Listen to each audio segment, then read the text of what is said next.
Hey everybody, St. Paul here on vacation in Maui. I know it's hard to believe. Hey, you're in for a treat. Glen Phillips is next on Music on the Run. Before we get started here, do me a favor. Wherever you got this podcast, make sure you subscribe, give us a rating, and if you have time and like what you're hearing, make sure you write a review. It really helps us get the word out so we can have a lot more people coming to the party. Hey everybody, I'm St. Paul Peterson. Prince gave me that nickname, and I've been lucky enough to tour with people like the Steve Miller Band, Kenny Loggins, Peter Frampton, Donny Osmond, to name a few. And when I'm not playing music, I love to run. And this is a podcast about how we stay healthy on the road, physically, mentally, and with our families. Welcome to Music on the Run.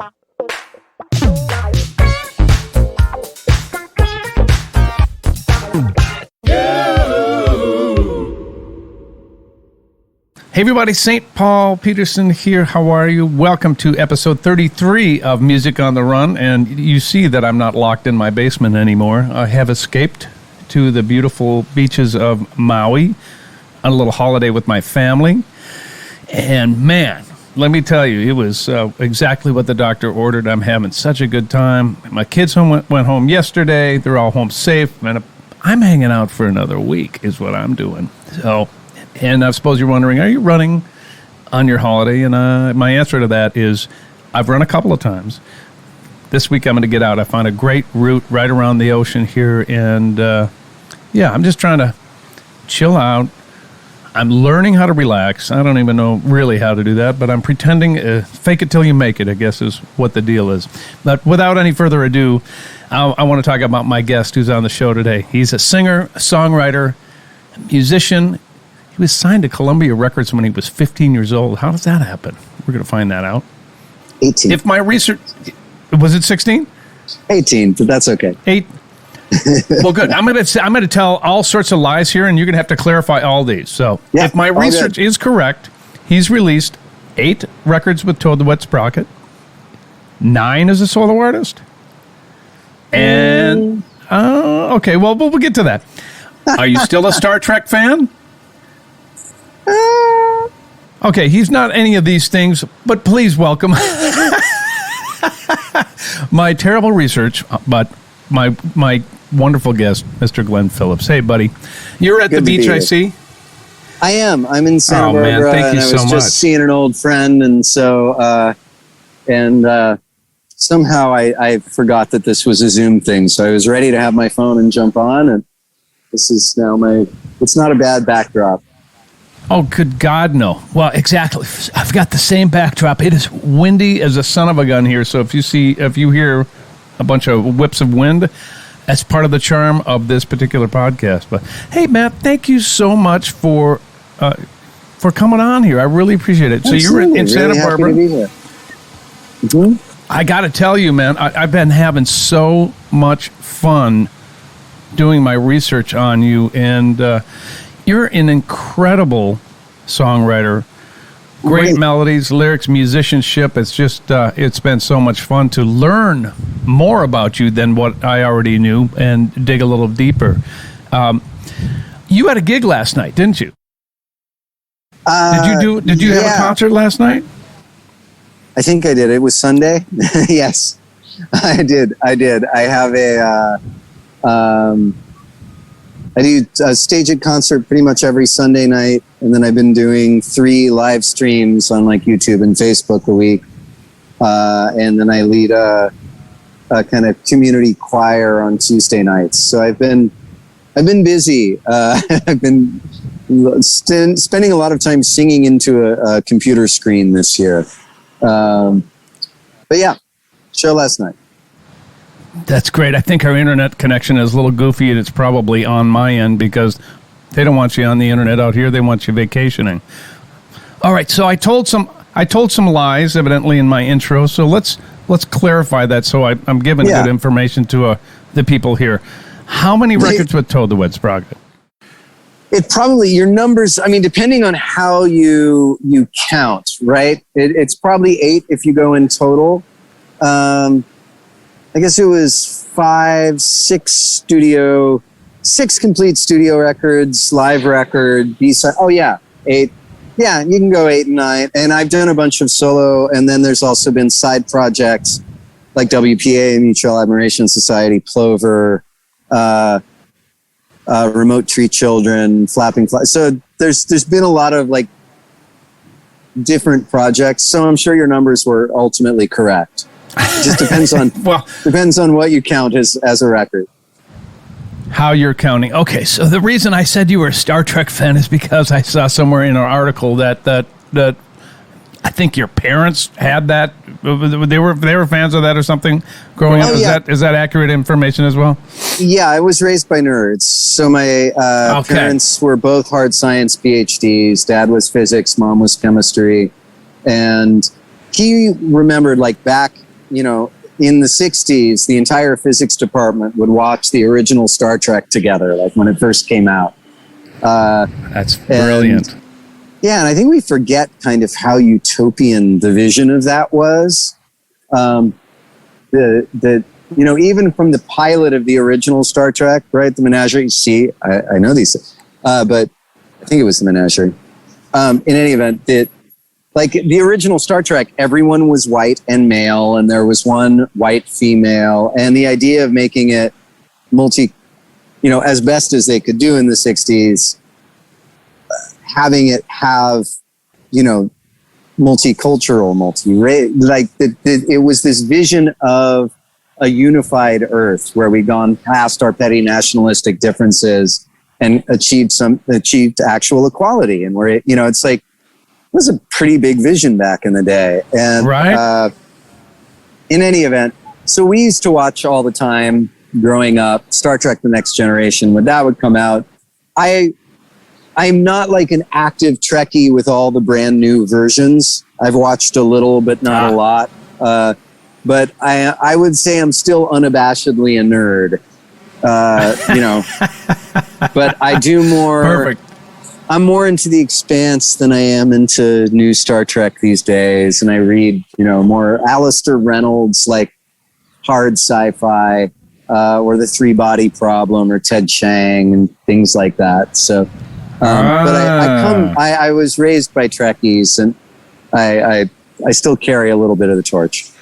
I think that's great. My expert Trekkie sitting in the other room. My wife is the absolute expert on that, so I thought I'd throw that in there just as a little kudos to her and to the fellow Trekkies who might be fans of this podcast as well. Okay, so I also got more information wrong. I said you were the lead singer of a group at 14. Is that right? That part's right? I was, but we didn't get signed by Columbia until I was 18. So we started, I guess when I was 17 and 18, we recorded the first 2 records, Bread and Circus and Pale. And then we got signed by Columbia. They put those 2 records out. And then I think I was 21 or something when Fear came out, 20 or 21. Right. So we started early. 18, man, that's incredible. What's your background? Do your parents play, or what was the household like when you were growing up? No. How did you become the player? Yeah. Well, my dad was a pretty bad guitarist and saxophone player. My mom is tone deaf, but my brother played drums and keyboards. He was brilliant. And he was like kind of, I don't know if you saw Fame, like he was kind of Bruno Martinelli, right? He was programming synthesizers and right.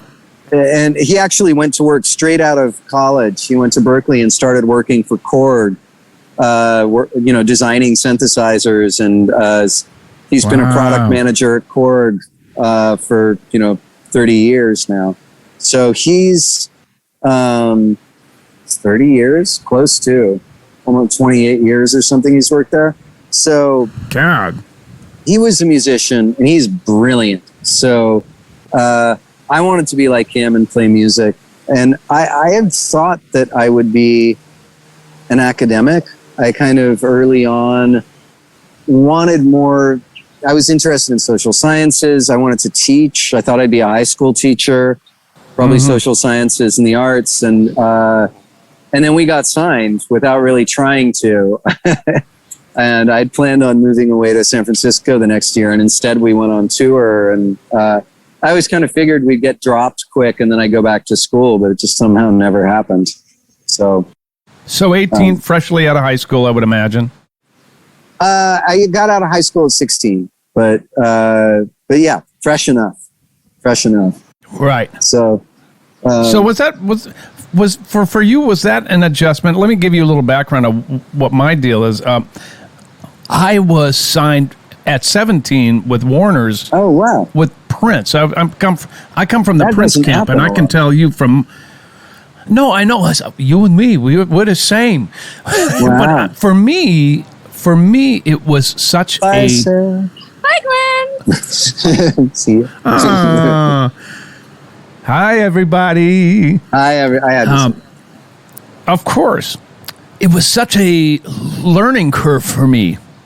Thrust into, I wasn't the lead singer like you are, so I can only imagine. Well, and you were that you. I can't imagine. I mean, I got Susan Rogers told me a few stories, but the intensity of working with Prince, in and of itself, has got to be like just. Wait a minute! Did you say Evan Rogers?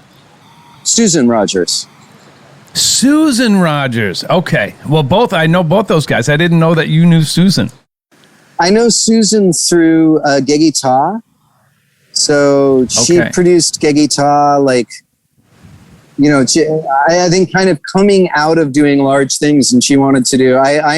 She is a person whose musical path and life path I'm entirely envious of, right? Went back to school, degree in neurology. She's been doing research all this time. Like I love that she managed to kind of get out of the train of that and do other things. But yeah, no, she produced Geggy Ta, and I got to know her through that. She did a couple of recordings on the very last original Toad recordings. We did, what was the record? It was PS, which was kind of this retrospective with 2 new songs.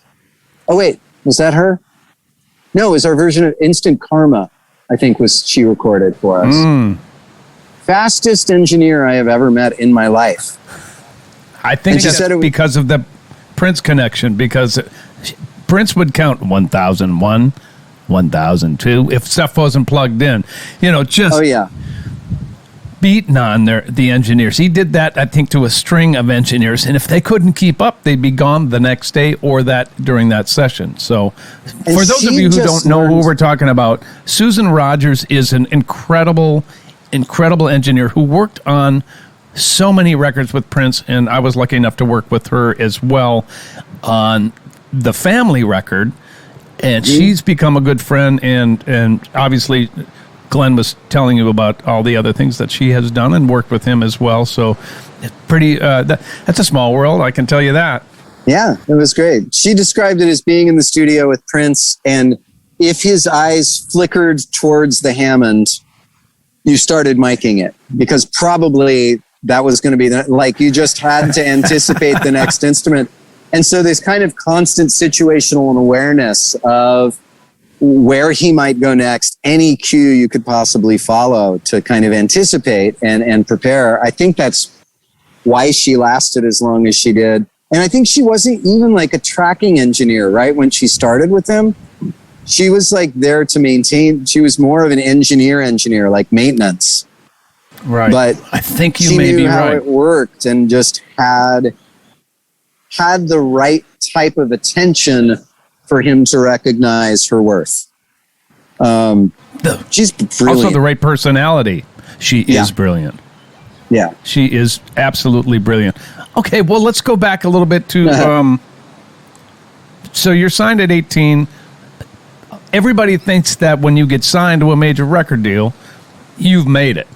And you and I both know that that's not necessarily true. So tell me a little bit about that journey before you had your hits in 91. Well, yeah, I mean, we had kind of a punk rock attitude. And once again, I think I also just had the feeling, we had a weird combination of feeling like it didn't matter if it didn't work.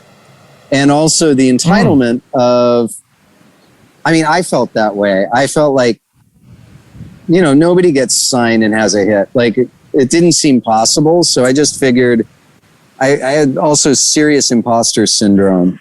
So my assumption was they'd figured out they'd made a mistake and they'd let us go soon, which was fine. We got to do some touring. It was great. But I didn't have that. I still don't have the ego that usually goes with wanting to do this or being that, having, I believe I'm a good writer. But I kind of, my mind tends to go to how it will fail. I would be a really good, town watchman. Always looking for what's going to go wrong, or I'd make a good actuary or something. But as far as ego, lead singer, it's not the same thing. In any event, we started touring, and when we got signed, through no fault of our own. We had made our first record, Bread and Circus, for $600 in a track tome and 48 hours to record and mix. Just knocked it out live. We thought that was fun, so we were doing another one, and Marvin Etzioni was producing it, and his manager worked at ASCAP, and he had a copy of the first album. He gave it to this guy, Nick Terzo, who I'm still friends with. Nick started dubbing off cassette copies and sending them to A&R people, and we'd never met the guy or talked to him. And no way. Yeah, and then Vicki Hamilton at Geffen liked it, and she started talking it up.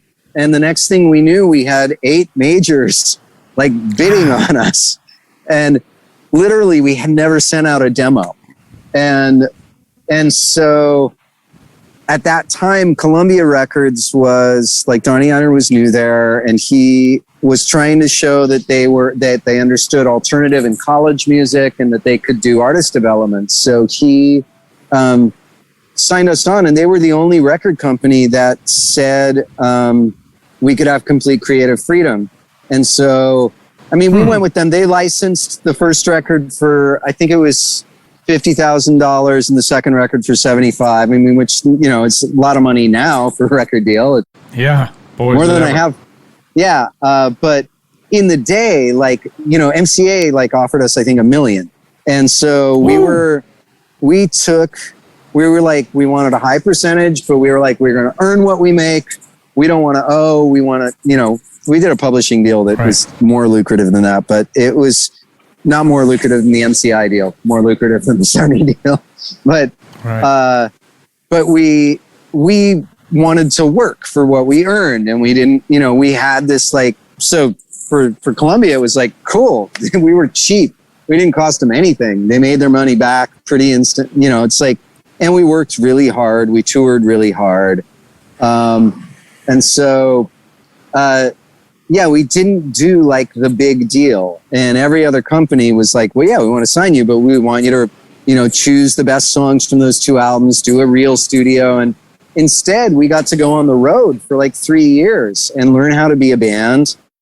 I wonder if because you made the decisions you made, striking that deal and not being greedy with the advances, if they were you know what, these guys, they didn't go for the big money, and we actually want to invest in what they're doing.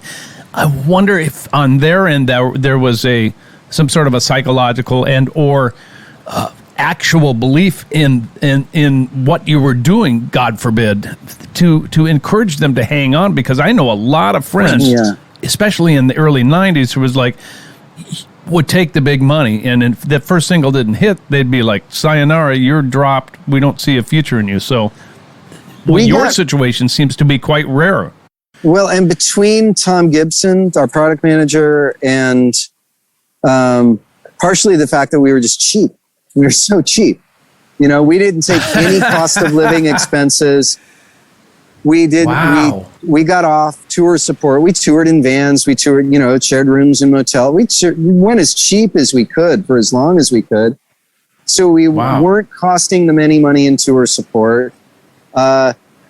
We only our advances only covered our recording costs. We took nothing personal from the company. No kidding. And actually, the only time we got in trouble with the company was when we did our last record. We realized, because still after all that, we didn't see a single check until we'd sold 1.5 million records. And so there's a lesson right there, everybody. that's why you take the advance. But when we took a bigger advance on our last record, on Coil, then we didn't have the freedom anymore. That we had to have the single. We had to work with the producer that Donnie, you can't play that game halfway. But we had a really good ride. But I mean, it was crazy. We just got to do everything we wanted to, and it actually worked. So a part of it is we treated it like it was an indie record, an indie label. And the thing about it was an indie label with the most incredible promotion setup of any label in the world. Like every town we went to, we would get up in the morning and there would be a radio guy, and there would be a promo guy, and there would probably also be a college rep. And so we would go do at least 2 radio stations a day. We would do an in-store. We would probably, because of politics, you couldn't do 2 in-stores, but we would shake hands in another record store. Retail and radio meant something, and it was right during a period of deregulation where the formats were really open. So we were getting played on like multiple formats, and they worked us ragged. They worked us so ragged, but like we would never have broken unless they'd done that, and unless we'd been willing to do it. So we were really lucky.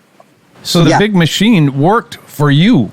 Absolutely worked. It really, that is incredible, because sometimes I hear I hear the opposite, but I'm so glad that worked for you. And what? Oh yeah, and the reps were awesome people. I mean, but once again, they usually worked for it. Yeah, the local reps. I mean, it was their whole regional Sony system was unparalleled. And I hear people like I'm friends with people who are like, in that like my friend Hale Milgram. He was like president of Capitol for a while, and he talks about Camelot, like the old Mo Austin days, like, or when Warner, when it was like, let's be a successful record company, not by pandering, but by teaching people how to love great music, right? Right. This golden age. And and I think it's why the people who did the best in the label system were also people like Prince or Tom Petty or Springsteen, who just were freight trains, who you could not tell them what to do. They would not play your game, and dropping them wasn't going to stop them, right?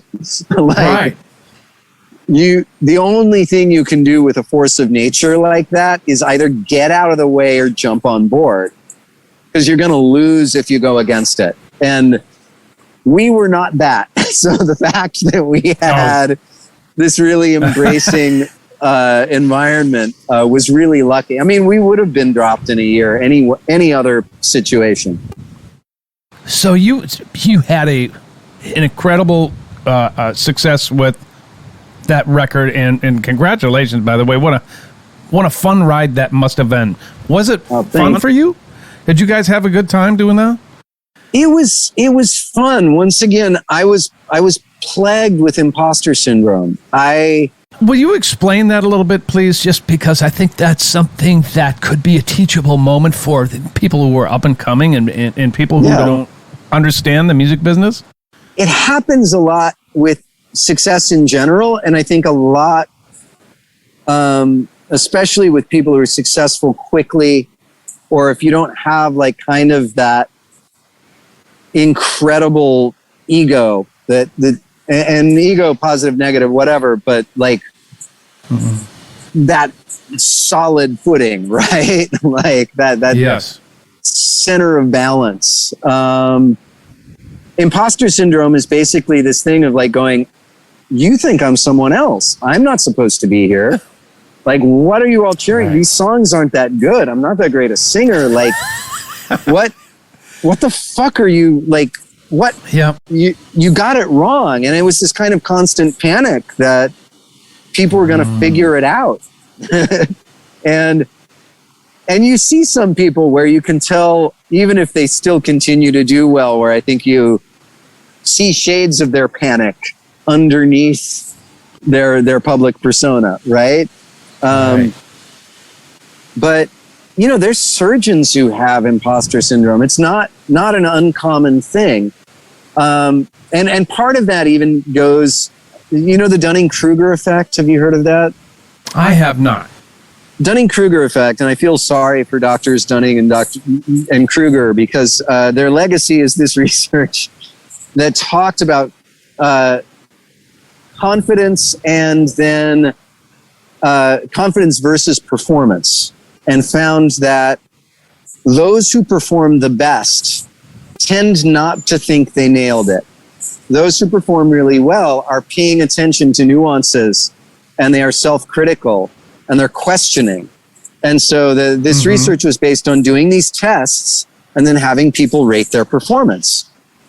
And the people who most often went, nailed it, were a little more Trumpish about it. They're just like, oh, I did perfectly. I am amazing. Right. Of course I nailed it.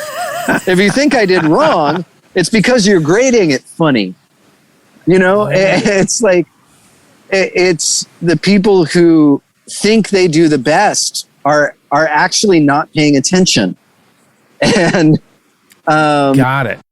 And so that there is a certain part of the curve where there's some people who are like, I didn't know the answers to any of that. Like, sorry, like, you know, it's not an absolute correlation, but there is a definite curve of, you know, performance versus like, versus self-confidence. And so a lot of people who do well, once again, and I think even being a songwriter, it depends on what kind of song you write. Most of my songs are about questioning yourself and being uncertain and feeling small and vulnerable and emotional in an uncontrollable world, right? And so, wow. So that's actually who I am. And yeah, I always felt like when we were successful, I was sure it was going to come crashing down at any moment. And it eventually did. But was it debilitating for you? Somewhat, yeah. It was really hard. Okay. And I talk pretty openly about depression and anxiety. It's like I've fought it my entire life. I've seen that. I'm wired that way. And also, I think what that comes with is partly what makes me a good artist. And my art, once again, doesn't speak to everybody.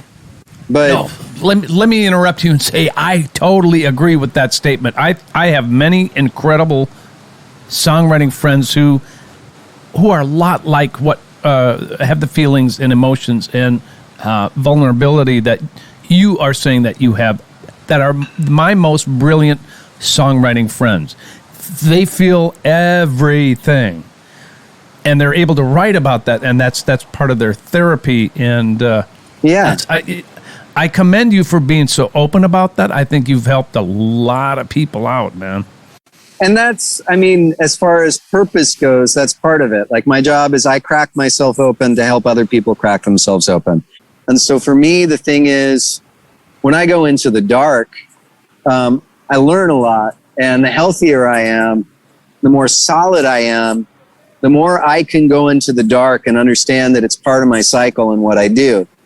And I don't feel cursed there, and I don't lose my identity there. But I get the jewels out of it, right?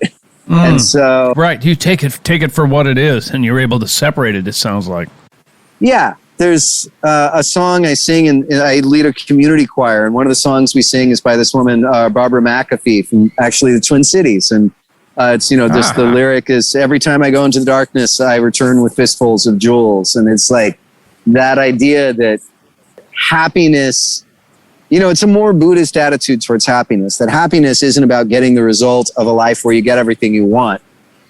Happiness is about an ability to find strength and resource even when it's not a situationally dependent state. It's not outcome based, because we love things and we don't want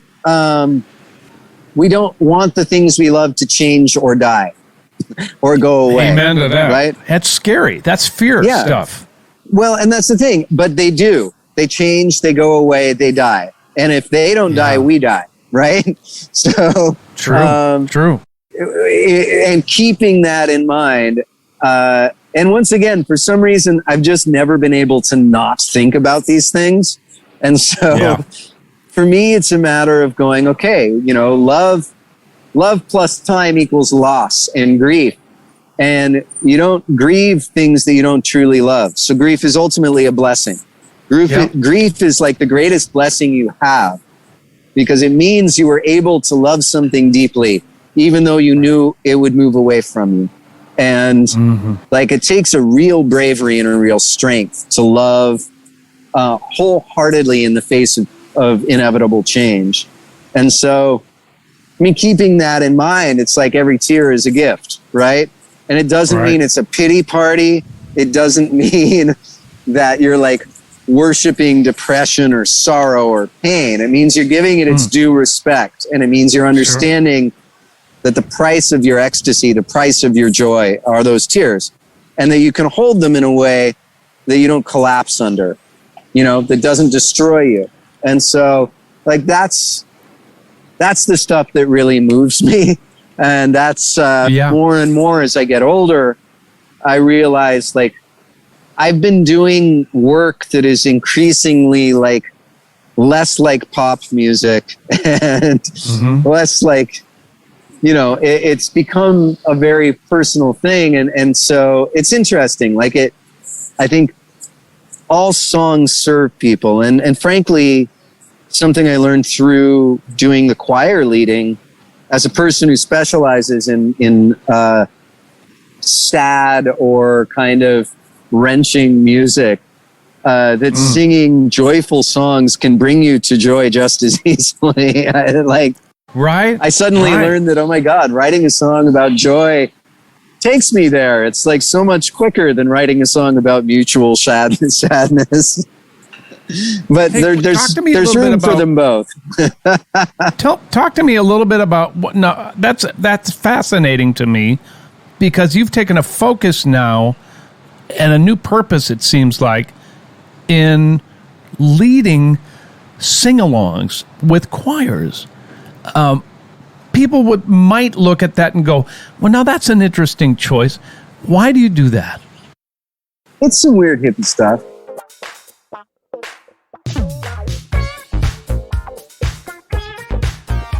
We're going to break away from the interview right now because I want to tell you about a couple of really cool things. First of all, thank you to everybody who's embraced Funk Friday. We are having so much fun bringing a little joy to the internet every single Friday with a 1-minute funk jam. So thank you so much for that. And if you like Funk Friday and you like Music on the Run and you want to become our partner and help us put those shows on, go to patreon.com/Music on the Run podcast. Again, become our partner at patreon.com/Music on the Run podcast. And there you'll get all the information on how you can financially help us produce this podcast and get some pretty cool merchandise and incentives in return. I'd also like to take this opportunity to thank the patrons who've already signed up. We could not do this show without you. As always, thank you so much for supporting us here at Music on the Run. Now back to our interview.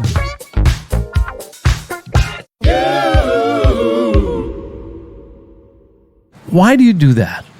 It's some weird hippie stuff. Mostly because I love it.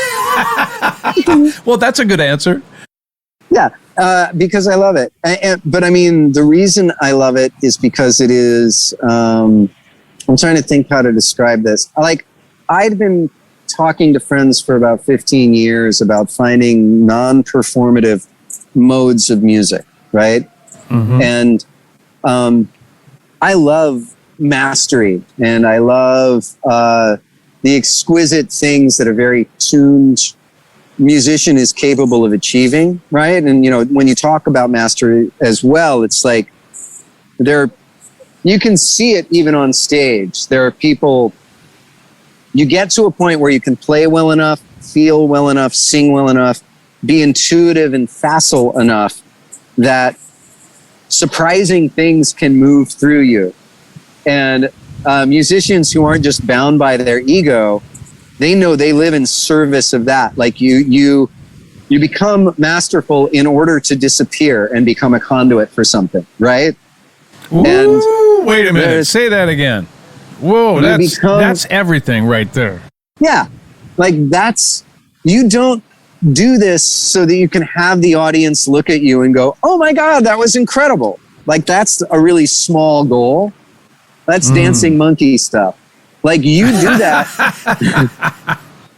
so that you can disappear at a really high level, and that what you do is so transcendent that the audience is carried into that same egoless state that you are, right?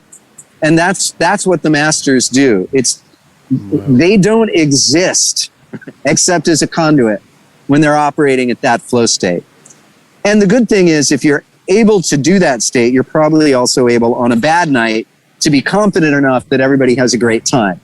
I've been thinking for about 15 years, like kind of about the history of music, and that performative, professionalized music, I mean, it's been around in some form or another for a while, but for most of human history, everybody sang, and everybody sang pretty much whenever. People sang when they worked. People sang when they ate. People sang when their crotches got hairy for the first time, you know, rites of passage. People sang at the fire at night. People sang to the plants and animals around them, and to the sun and to the night and the directions. And it wasn't something that only the shaman did. It wasn't something that only the best voice in the village did. And the songs were owned by everybody. And they changed, right? They were communal property.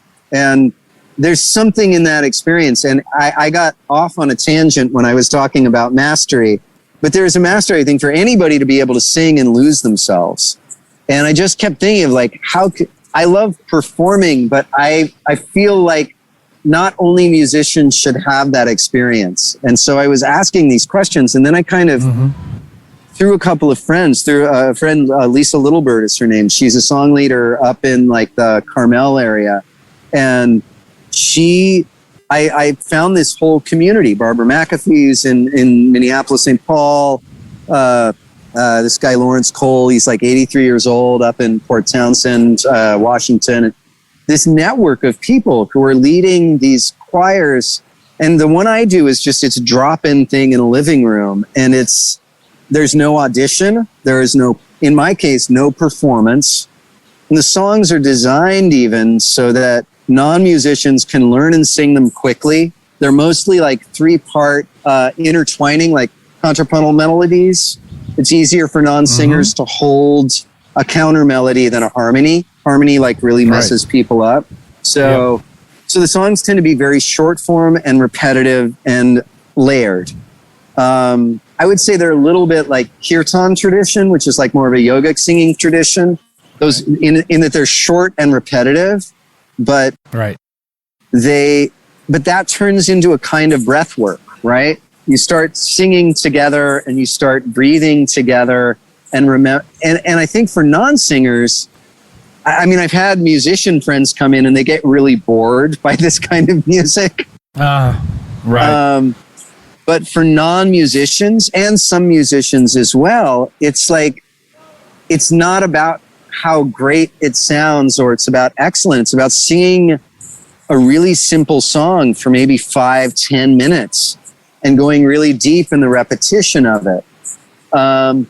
Even Philip Glass, right, talks, or Stephen Reich talk about, repetition, like Philip Glass, these tiny segments, but what happens if you repeat it 100 times? Like, it takes you somewhere differently. different patterns and changes that you notice and that emerge. And so they're very simple songs, but they allow non-musicians to hit those same states where like you can see the rapture on people's faces, and especially getting people who've been shamed their entire life. For me, it's been a really profound experience, and it's not for everybody, but for some people, they're like, I've been looking for this for 20 years and I haven't known what it is. And it's a lot of older people. It's a lot of people who are in the 50s or older, and they're not needing to be cool anymore. And at this point, they're over their shame and they just want to feel good. Right. Like, because I remember when I was a kid, when I had the house to myself, I would clear all the books off of the coffee table. It was a good, strong wooden coffee table. And that was my dance platform. And I would turn on like Studio 54 or Soul Train, and I would dance my ass off. And like, I remember when I saw disco, it's like they were free in a way that I could only dream of being. Like the way I saw it, like they were fabulous and feathered and colorful, and they were so free. And like, I wanted to be that free all the time. And at an early age, I got shamed out of dancing. I had a couple people shut me down permanently. I'm with you on that one. And you were with Prince? I guess you got to hide. Well, I was the longest, lankiest, not grown into my body white dude you've ever met in your life from the suburbs, and I got thrust into something completely different. That's amazing. It's crazy. Oh yeah, I mean, we got story. We'll now we're friends. We'll talk offline about that kind of stuff. Yeah, but for me, like this is getting back to, as an adult, I've reclaimed dance for myself. I don't have to be sexy. I don't have to be young. My body loves moving, and it's just this ability to say like, fuck it, I want to dance. And these other people who go like, I want to sing. I don't care if it sounds bad. Like you're giving them freedom. You're giving them their childlike attitude back. It sounds like you're creating a whole community based on freedom. What a beautiful thing, and what a healing thing that must be for you too. It's been a good balance. And like for me, doing things like that, and doing my weird solo projects and making music that most people that's never going to get played on the radio or placed anywhere, like it makes me feel okay about going with Toad and playing a bunch of hits for people and making people happy. And I hope I take them somewhere transcendent. But my best musical experiences, and even before I found all kind of, things like, the community singing, it's like when I met Nickel Creek and started playing with them, we would play a show. Please talk a little bit about that. Yeah. I was like kind of feeling bitter and over when the band broke up, and I met them and they were the most open-minded, life-eating, like in the best, like they just wanted to know and think about and experience everything, and they loved playing music more than anything. And they loved your music. They loved your writing. Yeah. And I mean, I had to improve as a musician, and they were so gentle with me as a musician and as a human being. I worked so hard just to keep up and not mess it up with them. And they were so generous and gleeful, and even being on tour, so unjaded. It's like, every town, it's like, hey, we got to let's find a local coffee shop. Like just right. There's a museum like 2 blocks from here. There's, they were so in love with life, and they really saved my life. Like, I don't think that's overstating. Well, absolutely true. And now let me ask you something. I'm going to switch gears on you just a little bit. I do want to talk about you being on the road. You've been on the road, all of your life, because this is called Music on the Run. And we do not only talk about music, obviously, but we also talk about how do we survive on the road. You're away from your family. I know you have children, and I also read that you are a runner. Is that still the case? Right now I have a foot injury. Right now I'm letting it heal, which is a real pain in the ass. But I practice yoga. That's always tough. Practice yoga. I run. For me, tour on a bus is really easy. Like, we are at that place where we don't have money to spend on hotel rooms. So we get like 1 or 2 rooms a week. We mostly sleep on the bus, show up at the next town, get a shower room or whatever.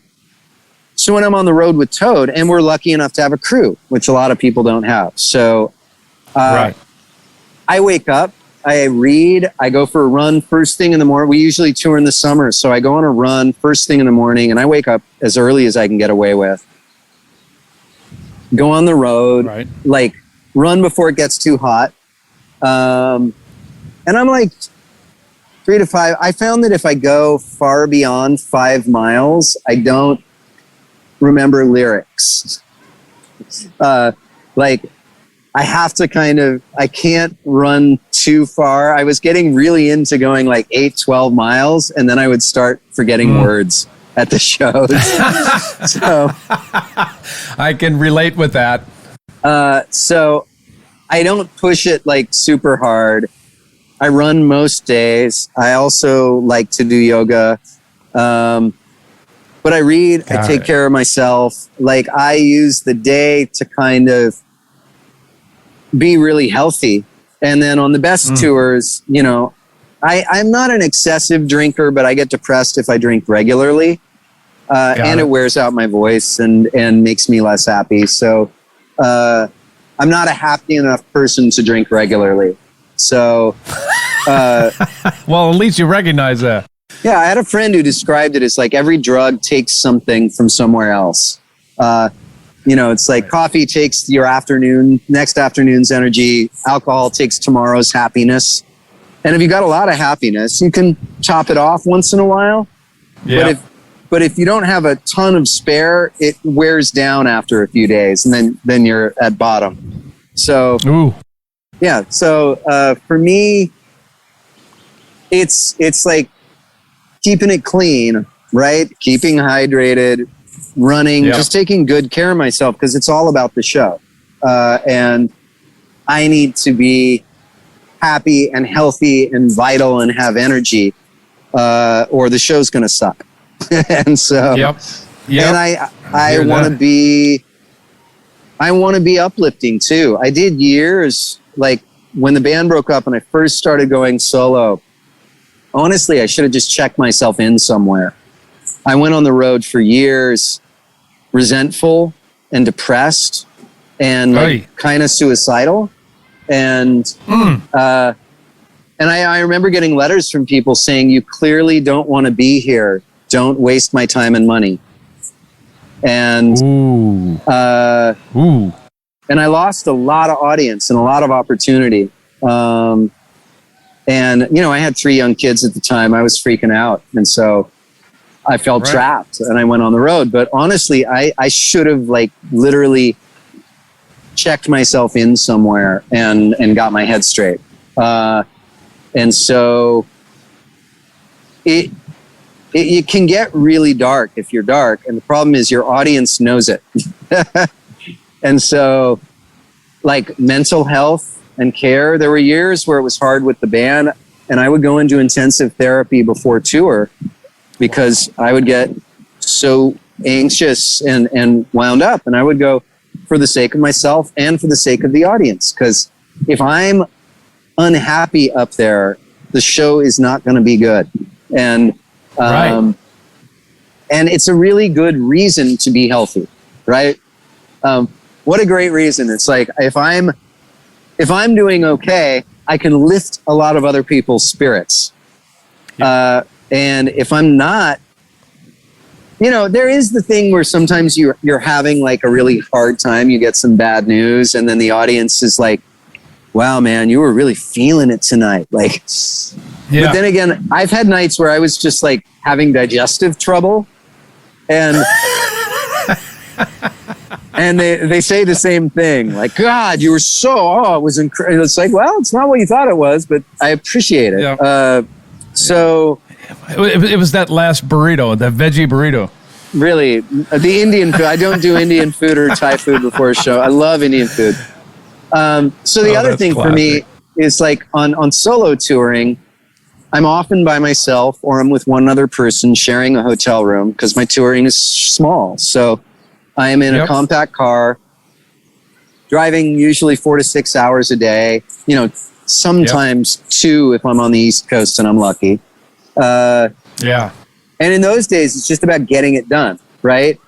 You got to wake up early. You got to get a run in first thing or you're not going to get a run in. Get on the road.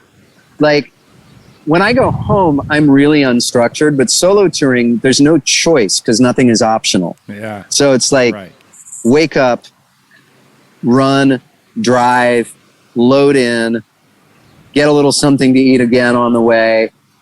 Maybe you get to the hotel before the show if you're lucky, but probably not. Eat, but not too close to the show.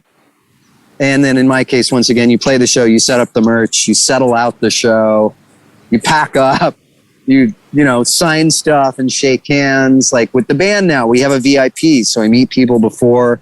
I don't have to thrash my voice. Smart. The VIP has been great.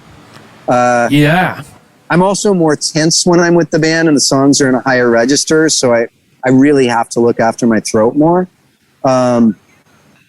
Solo, it's less people and it's less time, so I still try to do the after show thing, but as time goes on, it's just more. And frankly, when I got divorced, like when Toad went on tour, I started having panic attacks after the show, and we were the band that would stay. We would stay for 2 hours, 3 hours some night. I mean, we would be there at least an hour after every show, shaking every hand, being there for the very last person. And that was that was the other way we built the band. We always hung out after the show, and anyone who showed up was welcome. And so now I have to protect myself in some ways psychically and in some ways just time-wise and throat-wise. I just noticed if I did the after show, my throat was screwed up. So, I mean, mostly on tour, it's making sure you get the run in, making sure you do something that is outside and strengthening your body, right?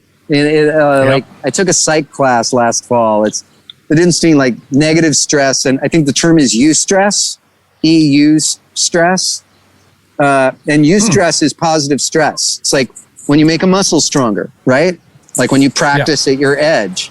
That's eustress. That's like pushing forward through something stressful that makes you actually improved and happier. And so making sure as much as possible you do your run, or at least you take a walk. If the meal is provided at the venue, then I will eat at the venue. Otherwise, I always go for a walk.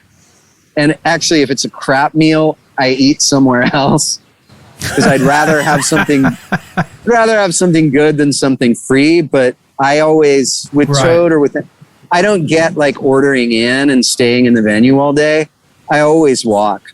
Like, you get to see a town. You get to have something new to talk about. You get to people watch. You get to check stuff. The other reason I run is like, you go to San Antonio and the band's like, man, there's nothing to do here. It's nothing. I'm like, are you kidding? You run on the river? Go on the boardwalk. Run on the boardwalk. Exactly. It's awesome. It goes on forever. It's like, what do you mean there's not like, and the good thing is most venues are close to a river. They're like close to downtown. Therefore, because most towns are on a river, they're close to water. And most days I find my river and I run it. And so solo, it's harder just because the margins are tighter. And I have to watch my voice. If I'm with my opening act, I'm usually got like somebody with me in the car. And I got to watch my voice because I like to talk. And if I talk for 4 hours in the car, I can't sing as well. Yeah, you're in trouble then. Yep. So lots of podcasts. And books on tape. But it's more, it's just like, get everything done, put your health at a premium, and put experience outside of the club at a premium. You know, be able to just enjoy walking around neighborhoods, people watch, check out, you know, sit down at a local coffee shop, check out a museum if you have time. Like, say yes to the experience of being out there, because you're really lucky and rich. I mean, Toad played in Tokyo back when we were young, so I'll forgive him. But like, we never got to go back to Japan. We did like one showcase, and I remember like the company took us out for like a soba dinner and a sushi dinner, I think. Mm-hmm. And the band, two of the guys, there was a steak place at the hotel. The rest of and they did eat there. They ate every meal at McDonald's in Tokyo. Of course they did. That's what you did when you were kids in Japan, though. Yeah. That was the thing. I can't eat any of this food. Oh my God. I just like, but I went to I mean, I don't know, maybe I'm weird. I'm like, I heard natto is something that people don't like. I want to try natto. Like, I want to try that. Like, adventurous. Like, give me I want to experience something different. And like, it's such a gift to ever get to try out anything different. Like, you know, that's the thing. Eat life, like, in all ways. It's true. Yeah. You know, don't. Yeah. So. Man, that's good. That's good word for the road. That's an interesting perspective, and I love the way you boiled it down for the different touring when you're with Toad and when you're by yourself. I mean, you're the guy on everything on a solo tour. I would say, like, the other thing that having the band teaches me, I mean, and having another person, my God, it's such a gift. It's amazing to have one other person on the road. Having with Toad a crew, having people to help. Like, I thank my guitar tech every time he hands me a guitar. It's like, because I don't have a guitar tech most of the time. I understand, and once again, depression is in large part about ingratitude. It's about not being unwilling to be grateful, but having ungrateful, repetitive loops in my mind, right?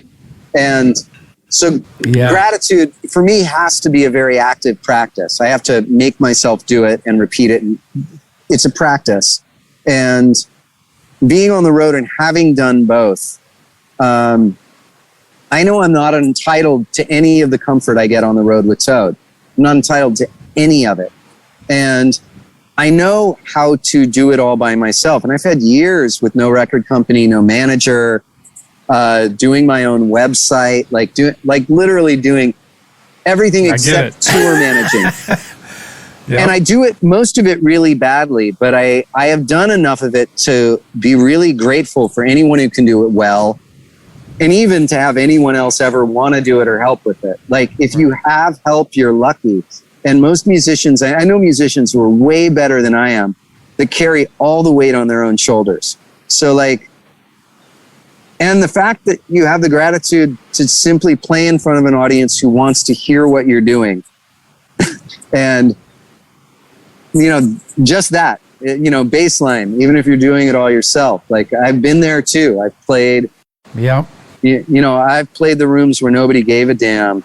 And, you know, it's strange. Sometimes as an artist now, I get hired for events where they want to have the guy from Toad and nobody listens. Everybody talks the entire time. And it's like, but you make $1 million on those. Those are the highest paying gigs. For some reason, they pay the most, but nobody cares. And I know. Going like, you know, I'm still really lucky. At least I get paid for no one to listen. But like,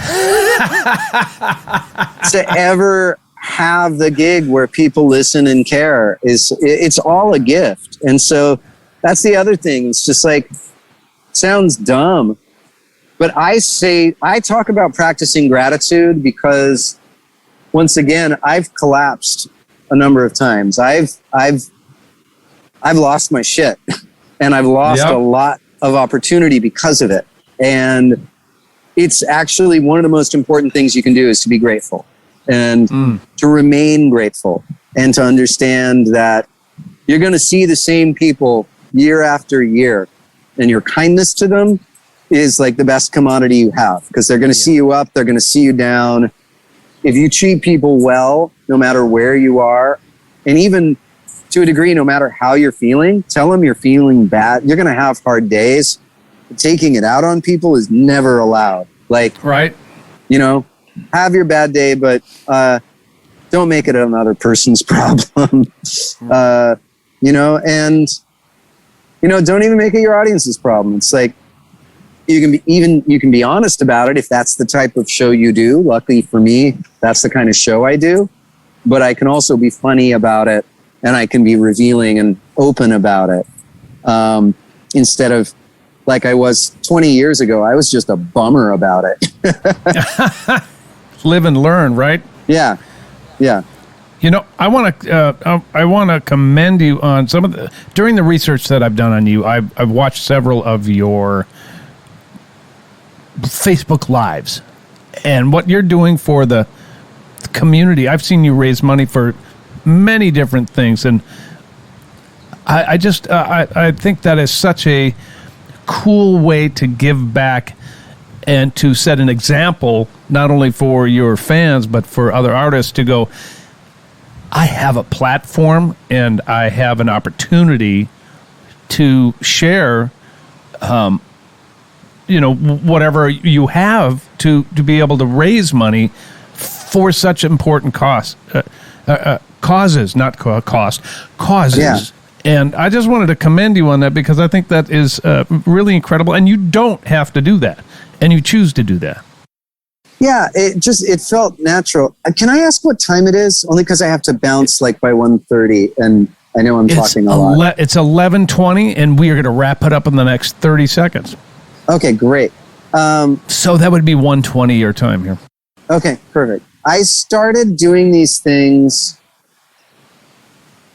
I mean, I don't think anybody thought this was going to last. I thought it might last a while. I didn't think it was going to last this long. You know, but it was quarantine, and I was at home, and I saw that I'd never done Facebook Live. So I pressed that button, and then I'm like, oh, there's a donate button. You can make it. I mean, so there's a lot of things I won't thank Facebook for, but yeah, they make it very easy to do a fundraiser. And so I just figured I was going to be home for a few weeks. So I started by doing 5 a week. And then after a few weeks of that, it was like a little like, okay, I'll do 3 a week. And then somebody wrote me and asked if they could send me a tip. And I'm like, oh, I should probably put something up there for that too, like a PayPal. Yeah. And it just felt like, what else are you going to do? Like, there's an audience, there's time, and we're all feeling like out of sorts. And I mean, the beauty of, I think the thing that happened with the live streams was because I've done them, and I'm about to take a week or 2 off. I'm doing a little traveling, and I actually need some time to get my head back in line. Yep. But I've pretty much done those 3 a week and to stage it, and I've been doing my choir thing on Tuesday nights on Zoom just about every week since this started.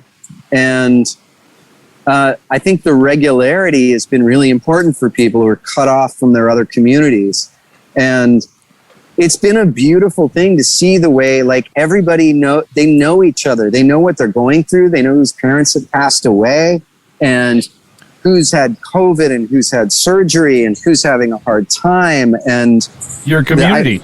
There's couples that have come out of it. Like, a few people met in the chat and fell in love, and they're like living together now. Like, it's been a really beautiful thing to see something kind of authentic come out of this strange thing. And it's mostly, I feel like I'm it's the medium by which this community, like, people want to build communities, and if you give them a chance to, they will. And so these people have been able to build this and feel and do good. And even if, sometimes they can't give anything, sometimes we raise a lot. There was one of the people coming to the things had a brain tumor, and we got to raise a bunch of money for him, and like, Wow. It's less than it was at the beginning because it's been going on so long, but Sure. And I like that it's been kind of homespun and not, there's been no promo. It's like I make the graphics, I set up the shows, it's like, it's not, there's no like third party promo for any of it. So, I mean, Lady Gaga could raise 10 times as much as I've raised, in 10 minutes today. But considering the size of the audience and, the scope, I think we've done pretty well. And Yeah. we've made something really beautiful. And it's felt really good. And for me, I think it's also felt like this opportunity to try to create a smaller, like once again, I'm going to sound like a hippie, but like a non-transactional economy, where I get to give something that's generous and free and use it as a device for more generosity for people. And in the process, those people have actually supported me this year. Well, right. And without a price tag or a ticket or a tip jar, just like if you want to send me a tip, you can. And people have really valued it. And it's been great to see. I don't know. It's just really been great to see how deeply valued it is for people when you don't put a price tag on it.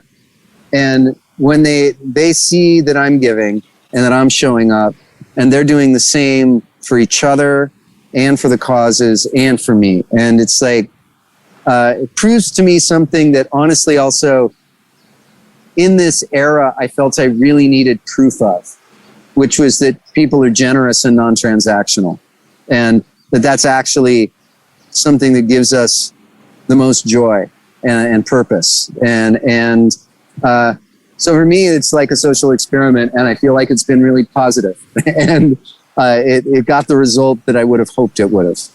So, Glen, I cannot thank you enough for spending so much time with us. You are such a fascinating individual, and of course, an incredible musician. The fact that you are sharing your journey with your struggles and how you've dealt with them, and I think it's helped your fan base and will help others in the business relate to those things. I think there's so many of us out there that still think that mental health is taboo to talk about, which is silly, of course, but that's a factor. But I just wanted to say thank you on behalf of all of us fellow musicians, and we just want to say we thank you, and the work you're doing is great, and we can't wait to hear what you got coming out next. And everybody out there, where can we find your weekly concerts? Just on Facebook or YouTube. I post them up as they come. Monday, Wednesday, Friday, 6 p.m. usually. I may move that because my girlfriend's a teacher, so it takes up all my evenings. So it's 6 p.m. Pacific on Mondays and Fridays, and it is noon for the international crowd on Wednesdays. And then Sunday nights on Stage It, and then Tuesday nights for, You're a busy man. Thank you again so much for joining us. You guys. Thank you. Glen Phillips. Everybody, episode 33, that's in the books. We will see you in a couple of weeks. Music on the Run was hosted by yours truly, St. Paul Peterson. Edited and produced by my buddy Davide Raso. Video editing by Ivan Sebastianov. And a very special thanks to the people who financially support this podcast. And remember, vacations are good for the soul.